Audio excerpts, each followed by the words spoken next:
Hello everyone, and the DVD review today is Out of the Unknown.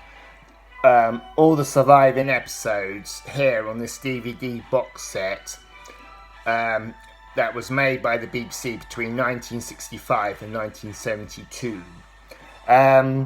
I bought this DVD box set in March 2005 in HMV in Guildford, and the day I brought it, which was the day of my birthday, 24th of March, because I was on holiday that week, I started to watch the first episode on disc 1, and after that I just couldn't resist. I had to keep watching it, and to my surprise, because it was such good television for a series that was 50 years old, I ended up watching the entire DVD box set from that, and for me it was a great achievement.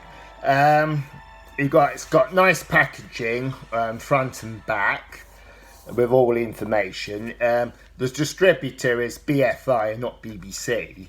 And BFI, British Film Institute, they've always produced good DVDs, and prior to the DVD age, videos.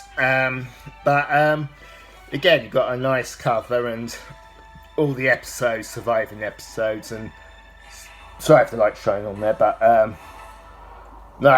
good gallery of pictures. If you open up this DVD set, you've got all the various episodes on the discs, and prints from the main characters, guest stars of each episode. From episodes that are relevant to the series. So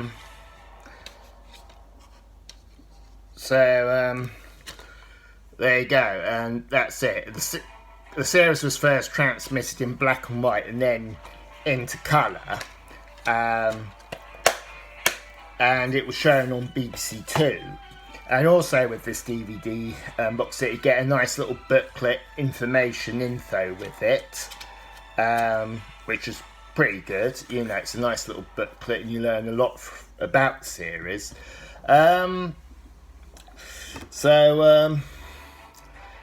It's good.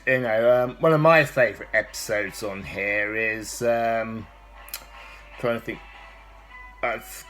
what I can't remember. But one of my favourite episodes is the Yellow Pill, which this psychiatrist has a patient brought to him by the police, claiming that he's an astronaut from 1996, because the story was made in 1969. That was, funny enough, the day after it was transmitted, the day after I was born, and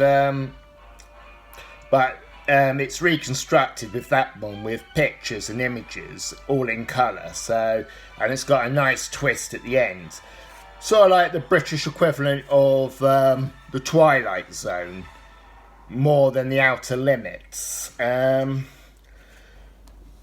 The first episode is No Place Like Home, and the scenery and the way they've built the planet Mars in the television studio is very good.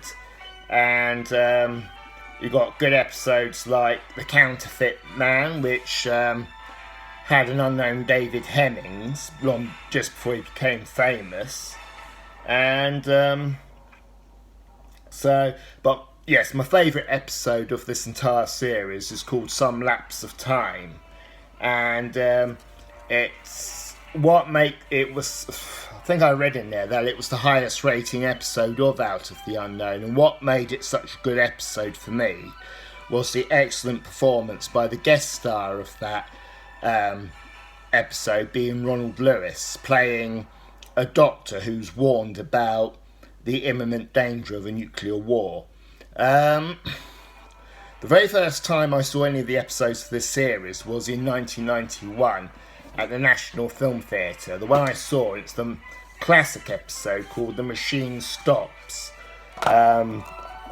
which was based on a short story by Ian Forrester, who wrote A Passage to India.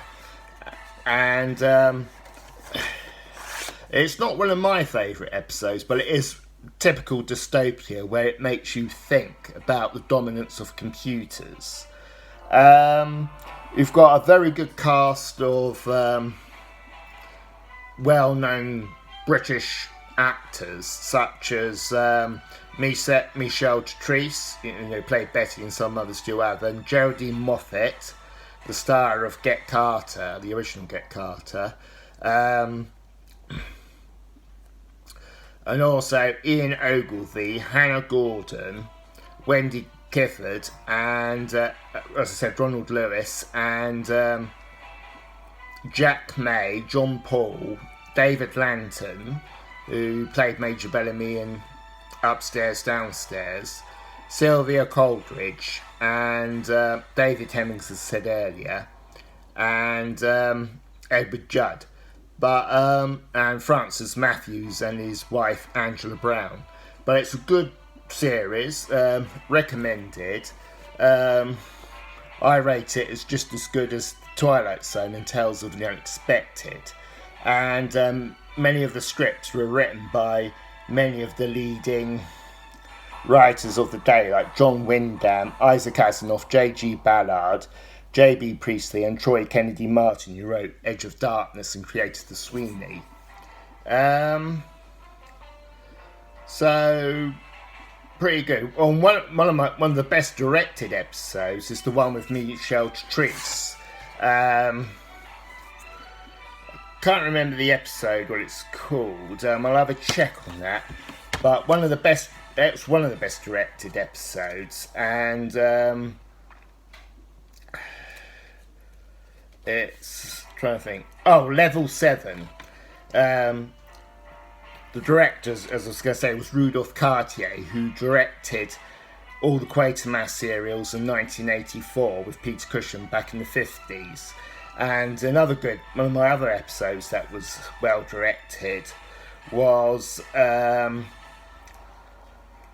made in 1969. I'm trying to think of the title.